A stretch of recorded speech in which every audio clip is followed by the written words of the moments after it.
Bom dia, boa tarde, boa noite, meus queridos! Bem-vindos ao nosso módulo de número 5. E aí, como eu disse no último bloco no módulo anterior, na verdade, a finalidade desse bloco é trabalhar com você como você deva se portar, como é que você deve se portar durante a colheita probatória. Ou seja, qual é a finalidade da prova a ser produzida, como é que você vai apresentar uma maior produtividade durante a instrução probatória, etc. E aí, vejam só, dentro desse módulo, na verdade, a nossa finalidade seria basicamente isso. Nós vamos conversar previamente com o réu, ou seja, como seria essa conversa, o que você deve fazer para fins de estruturar as perguntas a serem formuladas, tanto para o próprio acusado, para a vítima, para as testemunhas, etc. Enfim, a oitiva do ofendido, as testemunhas, não é? A prova testemunhal em si, as testemunhas arroladas pela acusação, as testemunhas arroladas pela defesa, a contradição de testemunhas, como é que eu vou contraditar a testemunha, o que é essa testemunha contradita, né? Então, nós vamos trabalhar, na verdade, de fato, a questão relativa à prova testemunhal, certo? Então, como é que eu desisto de uma testemunha, se eu posso desistir, se eu não posso. E aí, veja, retirada do réu da sala de audiências, reconhecimento de pessoas e coisas, acareação, interrogatório, e a figura de corréus dentro desse interrogatório. Como é que eu me porto no interrogatório de outros acusados, certo? E, finalmente, como é que eu vou comparar ou confrontar essas provas? Bom, então, essa é a nossa finalidade num primeiro momento. E aí, a primeira coisa que eu preciso novamente reiterar com você é, veja, a ideia de que não produza a prova que a acusação não produziu. Então, novamente, esse é um dado muito importante dentro da estrutura da nossa instrução probatória. Não é função da defesa dar margem a dúvidas sobre as próprias provas produzidas. Então, você só deve levar a julgamento, você só deve levar para a instrução efetivamente aquela testemunha que você tem convicção de que não vai atrapalhar o andamento do seu processo. Então, eu vou te dar um exemplo, acho até que eu já comentei esse fato aqui atrás, né, mas vou reiterar, caso eu não tenha comentado, estou comentando pela primeira vez, caso já tenha dito, estou reiterando esse ponto. É muito comum que a defesa arrole testemunhas indicadas pelo acusado sem que as tenha ouvido previamente. E, muitas vezes, mesmo que você já tenha ouvido essa testemunha, você verifica que a testemunha não tem a segurança necessária para manifestar-se na presença do juiz e do promotor sob pressão. E aí, o que acontece? Você leva uma testemunha para a sessão de julgamento, para a audiência de instrução e julgamento. Na hora da audiência de instrução e julgamento, pressionada, a testemunha recua no depoimento que havia indicado a você que faria, quer dizer, ninguém vai combinar previamente depoimentos, ficou claro? O que eu estou dizendo é, você ouviu a testemunha, sabe o que ela tem a dizer, entendeu que ela era uma testemunha favorável e que o que ela tinha a apresentar seria algo útil para a defesa do seu cliente. E aí você leva essa testemunha para julgamento e quando chega no dia da audiência de instrução e julgamento, pressionada, a testemunha recua, diz que não foi bem assim, né? Às vezes até te prejudica. Então, e o que acontece numa situação como essa? Numa situação como essa, é muito comum que o advogado ele não queira baixar a cabeça de que ele, na verdade, praticou ali um erro, praticou um equívoco, né? E é importante que a gente saiba recuar quando necessário, que a gente saiba quando desistir da produção de uma prova quando necessário. Então, eu vou te dar um exemplo, esse exemplo foi o que ocorreu tempos atrás, numa audiência em que nós tínhamos vários acusados, eu acho que eu já falei isso aqui, mas nós tínhamos vários acusados, a maioria era policial civil, acusação de corrupção, e um dos advogados que estava sentado ao meu lado, tá, na verdade, tinha rolado uma testemunha, a testemunha foi ouvida, ele tinha mais 2 testemunhas para serem ouvidas, uma já tinha sido ouvida, a segunda testemunha estava prestando o depoimento, e a testemunha foi um completo desastre. A primeira foi um desastre e a segunda foi um desastre ainda maior. Na verdade, o depoimento daquela testemunha estava muito mais funcionando como uma prova de acusação do que como uma prova de defesa. Tudo que a testemunha dizia era rebatido pelo Ministério Público, a testemunha voltava atrás, dava razão ao promotor, veja, e o advogado ficava sem saber o que fazer. E aí o que aconteceu foi que, ao final do depoimento desta testemunha, ainda havia uma para ser ouvida, rolada pelo mesmo advogado. A juíza levantou da cadeira dela, veio até onde nós estávamos sentados, chegou para esse advogado colega e disse assim: o senhor vai mesmo ouvir a terceira testemunha? O senhor tem certeza de que é útil que o senhor escute a última testemunha? Ou seja, a juíza já estava aqui dando a ele, tudo bem que ela não poderia nem fazer isso. Repare que ela está, de alguma forma, aconselhando a parte, né? Mas, ao fazer isso, essa juíza está demonstrando a ele, o senhor fez uma tremenda merda, né? E ele, então, resolveu insistir na terceira testemunha. Gente, essa era a hora de recuar, de saber exatamente, veja, você tem que ter consciência, na hora da audiência, se aquele depoimento está sendo produtivo para você ou não. E você, por mais que tenha planejado uma série de perguntas, veja, e eu vou orientar você a levar as perguntas já pré-estruturadas para o dia da audiência, eu sempre levo folhas com as perguntas e espaços entre as perguntas para que eu anote o que foi dito e se o que foi dito está ou não em conformidade com aquilo que eu esperava. Até porque, durante o depoimento, as coisas mudam. Durante o depoimento daquela testemunha, durante o depoimento do seu cliente, durante o depoimento da vítima, aquilo que você esperava que fosse ser dito, nem sempre é dito, e você precisa preencher uma lacuna. Ou aquilo é dito anteriormente, de uma outra forma. Então, muitas vezes, numa determinada pergunta para a qual você esperava uma resposta, aquela testemunha se excede na resposta e entra num outro ponto, num outro tópico, que seria uma pergunta sua lá na frente. Então, durante o depoimento, é que você vai, na verdade, estruturar a lista final das perguntas. Por mais que previamente você tenha uma minuta, esse prévio é uma minuta que precisa ser aprimorada durante a instrução, durante o depoimento de cada uma das testemunhas. O depoimento de uma testemunha pode trazer uma informação que interesse como pergunta para outra testemunha. A pergunta que foi feita pelo seu colega advogado do outro réu talvez seja uma pergunta útil para a testemunha que você arrolou e você não tinha pensado naquela pergunta no momento anterior. Então, não existe isso de um advogado ir sem um preparo. Ele tem que ir preparado, inclusive com papel e caneta, para na hora, veja, reelaborar perguntas, reajustar pontos, enfim. O seu roteiro final, ele só fica pronto mesmo durante a audiência e ele só se completa quando aquela testemunha terminar de ser ouvida.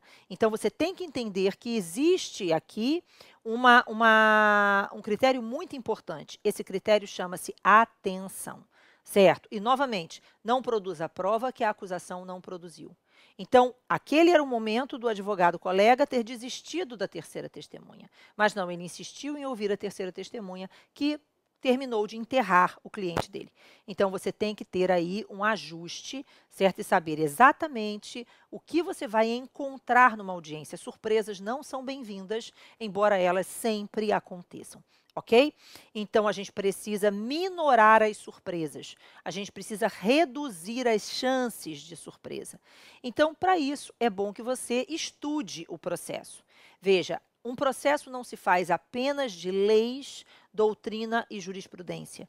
Um processo não se faz de peças, um processo se faz de fatos. O que você está investigando ali é um fato. O que esse fato tem a te dizer? O que os muitos fatos que serão objeto das inquirições, que serão objetos da prova produzida, o que esses fatos têm a te mostrar e que precisa ser efetivamente esclarecido ao juízo, certo? Então, a gente tem que pensar em produzir a melhor prova possível. Gente, também não adianta você entrar em todos os processos achando que vai conseguir a absolvição. Nem sempre você vai conseguir a absolvição. Advogados criminalistas não trabalham com êxito. Então, a nossa finalidade não é alcançar o êxito de uma absolvição, porque a absolvição, na maioria dos casos, não é possível. Mas você tem que tentar encontrar o meio termo, você tem que tentar encontrar a melhor e menor pena para o seu cliente. Então, para isso, veja, você precisa produzir uma prova que lhe seja favorável. Então, se o seu cliente, vamos dar um exemplo, é um indivíduo que realmente todas as provas estão contra ele, ele realmente praticou o crime, e você sabe que a condenação é quase que certa, certo? Então você vai ter que se preocupar com uma pena mínima. É o caso de se incluir as testemunhas de caráter, né? Então, tudo isso. Então, a gente vai agora trabalhar um pouquinho sobre essa questão da prova testemunhal. Quem são as testemunhas? Como é que se classificam as testemunhas? Né? Quem presta o compromisso? Quem não presta o compromisso? Esse compromisso significa alguma coisa? Não significa? Então, tudo isso a gente vai conversar neste momento. É uma parte teórica, sim, mas bem associada à questão prática, ok? Então, a primeira coisa que a gente precisa entender é que, veja, a base fundamental do seu processo chama-se cliente. Não existe um processo sem um cliente, não é verdade? E o processo está todo ele calcado na versão que vai ser apresentada pelo seu cliente.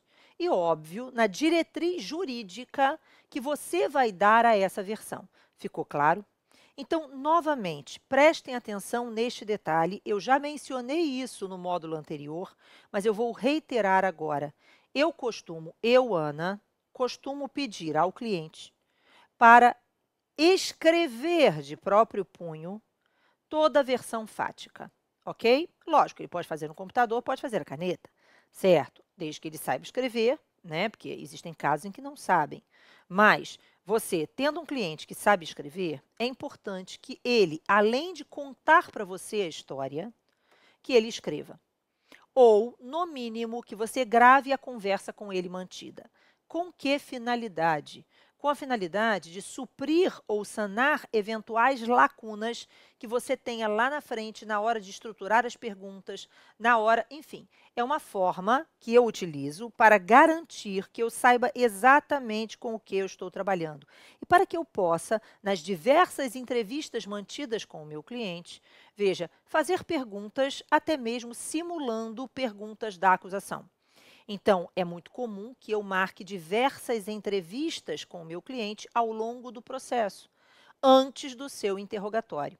E que essas entrevistas ocorram, né, com a finalidade, essas consultas, com a finalidade de mostrar a ele no quanto ele será pressionado e o que ele deve ou como ele deve se portar no dia da sessão de julgamento.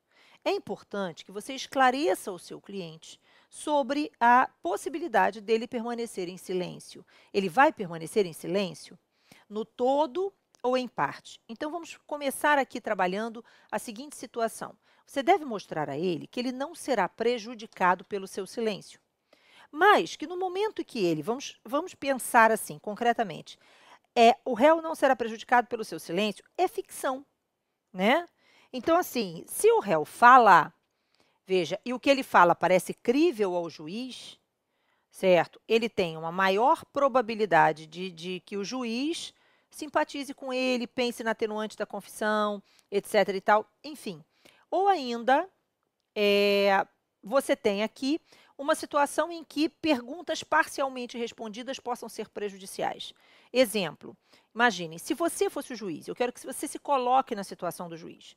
Novamente, saber quem é o juiz, saber como ele decide, saber o que ele pensa do direito ao silêncio, saber quais foram as decisões dele anteriores em relação a isso, saber, tudo isso faz parte desse jogo. Você não pode desprezar, veja, o conhecimento do comportamento e dos entendimentos, das convicções das pessoas que são atoras dentro desse processo, ok? Mas o que eu quero te mostrar é o seguinte. Vamos imaginar que você seja o juiz e que você está ali inquirindo um determinado acusado. Então, você está fazendo a inquirição desse acusado, e aí você faz uma primeira pergunta, ele responde, a segunda pergunta ele responde, a terceira pergunta ele responde, a quarta pergunta ele responde, a quinta pergunta ele responde, a sexta pergunta ele responde. Maravilhoso. Aí, de repente, você faz uma sétima pergunta e ele diz assim, em relação a isso, eu vou ficar em silêncio. Deixa eu te fazer uma pergunta. O que você, como pessoa, pensou? Porque por mais que o juiz saiba que ele não pode usar o silêncio do réu em prejuízo da sua defesa, nesse momento, veja, em relação a essa pergunta que foi formulada, o juiz acabou de cair a ficha, e isso ele fez. Talvez o silêncio total seja mais interessante para o seu cliente do que o silêncio parcial. Ficou claro? Lógico que quando você fica em silêncio, quando o acusado fica em silêncio, veja, esse silêncio, ele pode, veja, num primeiro momento não pode o juiz decidir agravando a situação do réu ou considerando a sua culpa em razão do seu silêncio. Mas ele pode, de certa forma, mostrar ao juiz que esse réu, de alguma forma, tem envolvimento na conduta delituosa. Então, a opção de falar tem que ser mostrada ao réu como sendo uma opção possível, desde que ele tenha segurança naquilo que ele diz, certo? Ou ele fala ou ele não fala, certo? Porque quando ele deixa de falar sobre algum aspecto, isso efetivamente vai nos trazer problema. E entre não falar e dizer não me lembro, talvez o não me lembro seja mais interessante, ok? Então, repare, não, eu não me recordo desse ponto. Eu não me recordo como foi. Talvez isso seja melhor, entenderam? Do que dizer assim, em relação a isso, eu vou ficar em silêncio, tá? Não, eu não me lembro disso, não, eu realmente não me recordo, tá? Mas só que agora nós não estamos ainda tratando do momento do interrogatório, os cães resolveram dar o ataque. Então, eu não me lembro, não estou falando exatamente do momento do interrogatório. O que nós estamos pensando é na montagem de toda uma tese defensiva. E essa montagem, essa preparação da tese defensiva depende principalmente da versão fática que o seu cliente vai apresentar. Novamente, ele tem que entender que ele pode até mentir, mas não para você. Ok? É importante que você saiba da veracidade dos fatos. E para isso, veja, novamente, eu vou reiterar, busque sempre ter do seu cliente algum tipo de versão ou escrita ou gravada para facilitar a montagem da tese defensiva. Agora, lembre-se que esse documento é um documento sigiloso, mantido e preservado pelo sigilo entre advogado e cliente. Ficou claro? Muito bem. Então, com base nesse depoimento que foi prestado pelo seu cliente para você e não em juízo, então são as suas entrevistas iniciais, você vai começar a montar toda a estratégia desse processo. Existe um inquérito policial no qual vítima e parte das testemunhas já prestou o depoimento. Você começa com o depoimento que o seu cliente prestou para você, aquilo que ele indicou que teria ocorrido, confrontando este depoimento com aquilo que foi dito pela vítima em sede policial, com aquilo que foi dito pelas testemunhas em sede policial. E comece a procurar eventuais contradições, ok? E antes de, veja, até mesmo ouvir eventuais testemunhas a serem arroladas pela defesa, enfrente o seu cliente com as contradições encontradas, ok? Você tem que trabalhar, é um trabalho conjunto. Por mais que a parte jurídica você assuma, a parte fática depende de uma pessoa fundamental, o acusado. Ficou claro? Então, você não tem como trabalhar isso ou entender exatamente toda a dinâmica dos fatos, senão através dele. Ele é a única pessoa que pode fornecer para você os elementos necessários a atacar uma frase que foi dita pela vítima na delegacia, uma frase que foi dita por uma testemunha lá em sede policial.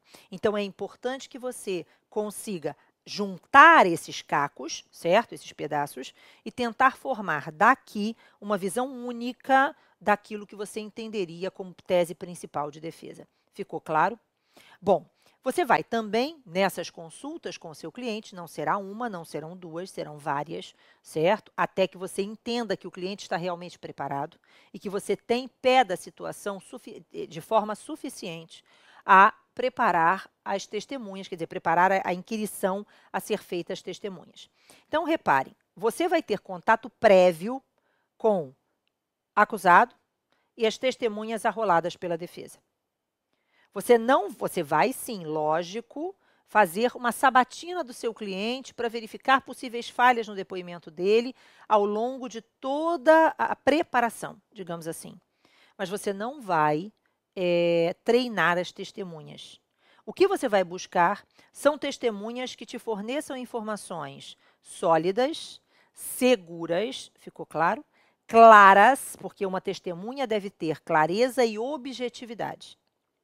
E que essa testemunha seja realmente uma testemunha que traga algo útil para a defesa do seu cliente.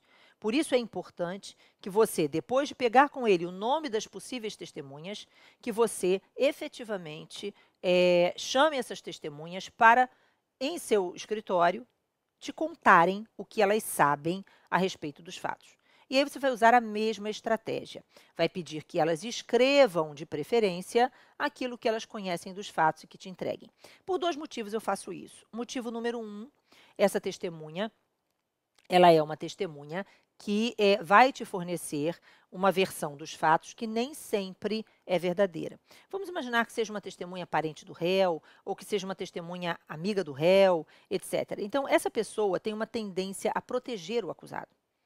E, muitas vezes, a testemunha mentir para você a respeito daquilo que ela conhece dos fatos é ruim, porque na hora, no dia da sessão de julgamento, no dia da audiência de instrução e julgamento, veja, o Ministério Público e o juiz perceberão isso e irão conseguir derrubar o depoimento dessa testemunha.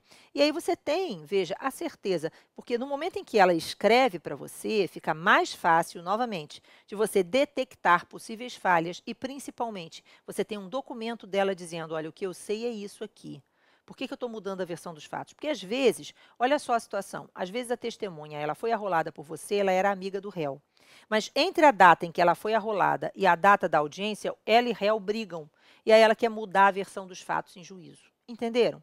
Então, com o documento, com um depoimento escrito, veja, fica mais difícil, ela vai se sentir, veja, ela vai te dar mais convicção sobre se o depoimento dela é um depoimento sólido ou não. Tranquilo? Ela vai realmente prestar esse depoimento? Depois que ela te deu por escrito, a probabilidade dela alterar a versão fática é muito pequena. Tá? Então, eu costumo sempre fazer isso. Agora, eu não vou anexar esse documento me serve apenas de inspiração para, depois da primeira consulta, né, eu preparar uma série de perguntas e mostrar à testemunha, olha, o que eu vou te perguntar é isso aqui. Provavelmente, a acusação vai te perguntar isso, isso e aquilo. Entenderam? Então, é importante que você, novamente, se coloque também no local do acusador e pense quais seriam, neste caso concreto, as perguntas a serem formuladas pela acusação a essas testemunhas. Ok? Entendido, gente? Então, esse é o primeiro ponto que a gente precisava falar. Então, a conversa prévia com o acusado, ela é fundamental, porque é essa conversa que não ocorre em um único momento, ocorre em vários momentos, que vai te dar os subsídios necessários para toda a tese defensiva relacionada aos fatos. Ficou claro? Entendido, gente? Então, com isso, a gente pensou nessa situação. Eu vou, no final do módulo 5, já te disse isso, certo? Passar para você algumas peças. Dentre essas peças, eu vou te mostrar também um modelo das perguntas que eu elaboro, certo? Então, não vou te dizer qual era o caso concreto e tal, mas eu vou te dar, basicamente, assim, um modelinho daquilo que eu uso. É um modelo que vai, obviamente, sendo aprimorado a cada processo. Modelo simples, nada demais, para que você entenda como é que eu trabalho em relação a essa questão das oitivas, né, da prova oral. Uma coisa importante é a situação em relação às testemunhas que são comuns entre acusação e defesa. Então, existem testemunhas comuns, né? E essas testemunhas comuns, elas normalmente são o delegado de polícia que presidiu a investigação. Então, alguma testemunha que você entenda que seria muito importante ser ouvida também no caso do seu cliente. Então, eu vou dar também um exemplo prático, porque eu acho que exemplos práticos são as melhores alternativas. Houve um caso com uma interceptação telefônica. Minha cliente era uma mulher e ela não foi interceptada. Ela não foi interceptada. Em momento algum, ela foi alvo da interceptação. Em momento algum, foi requerido, representado pelo delegado, a delegada de polícia, não representou por uma busca e apreensão da minha cliente, nada disso. Embora os outros réus dentro desse processo tivessem sido interceptados. Então, eles foram interceptados, sofreram busca e apreensão ao final do prazo de interceptação. E em uma das conversas, a minha cliente, em momento nenhum, foi alvo e em momento nenhum houve áudio captando voz da minha cliente. Ela não conversou com nenhum dos acusados, com nenhum deles. Ela não foi interceptada porque não havia motivo para ser interceptada. Ela não foi alvo de nenhuma não foi objeto de nenhuma das interceptações das escutas implementadas. Então, ela não conversou com nenhum dos acusados. Mas 2 dos acusados conversaram entre eles e mencionaram o nome da minha cliente num determinado momento, ok? Então, essa minha cliente, veja, em momento nenhum a delegada de polícia entendeu pela necessidade de interceptá-la, porque simplesmente, óbvio, entendeu que ela não participava daquele grupo criminoso. Porque se tivesse entendido de forma contrária, teria representado pela interceptação telefônica dela, você não concorda? E aí o que acontece? O Ministério Público arrolou essa delegada de polícia como testemunha, lógico. Reparem que é pouco provável que o MP desista de ouvir o delegado que presidiu a investigação. Mas vamos imaginar que ele tivesse desistido. Se o MP desistir de ouvir aquela testemunha, e esse é um tópico que está ali na frente, repare, se o MP desistir de ouvir, vou até adiantar esse tópico, se ele desiste de ouvir essa testemunha, veja, qual é a consequência dessa desistência? Antigamente, antes da reforma de 2008, o princípio da comunhão ou aquisição dos meios de prova dizia o seguinte, olha, uma vez que a prova foi produzida, ela pertence ao processo, ela não pertence às partes, a prova não pertence à acusação, a prova não pertence à defesa. Então, veja, a prova entrou nos autos, ela lá está, veja, e você não pode mais indicar que aquela prova não te é útil, digamos assim. Então, eu vou te dar um exemplo importante. Imagine que você tenha arrolado uma testemunha de defesa, uma testemunha arrolada pela defesa, não é testemunha da defesa, é testemunha arrolada pela defesa. Então, você tem lá uma testemunha arrolada pela defesa, que tecnicamente deveria trazer um depoimento vantajoso para a defesa. Só que depois que a pessoa prestou o depoimento, ainda que o depoimento dela seja péssimo para o réu, que o depoimento dela seja a prova da acusação, que a acusação não produziu, eu não vou poder dizer que eu não quero mais esse depoimento. Ele já está no processo. Então, veja, eu não posso, na verdade, me utilizar da ideia de que a testemunha arrolada pela defesa só pode servir à defesa, a testemunha arrolada pela acusação só pode servir à acusação. Não, a testemunha serve ao processo, a testemunha é do processo. Mas uma das consequências desse princípio da comunhão aquisição dos meios de prova era o fato de que, uma vez que uma das partes requeresse a produção de uma prova, se esta parte resolvesse desistir da prova produzida, ou seja, antes dela ser produzida, antes, que depois que ela foi produzida é impossível, está nos autos, acabou. Mas se, por exemplo, eu arrolo uma testemunha, e resolvo desistir dessa testemunha, antes da reforma de 2008, essa desistência dependia da anuência da parte contrária. Entendeu? Então, a parte contrária precisava anuir, precisava concordar com essa desistência, para que realmente aquela testemunha não fosse ouvida.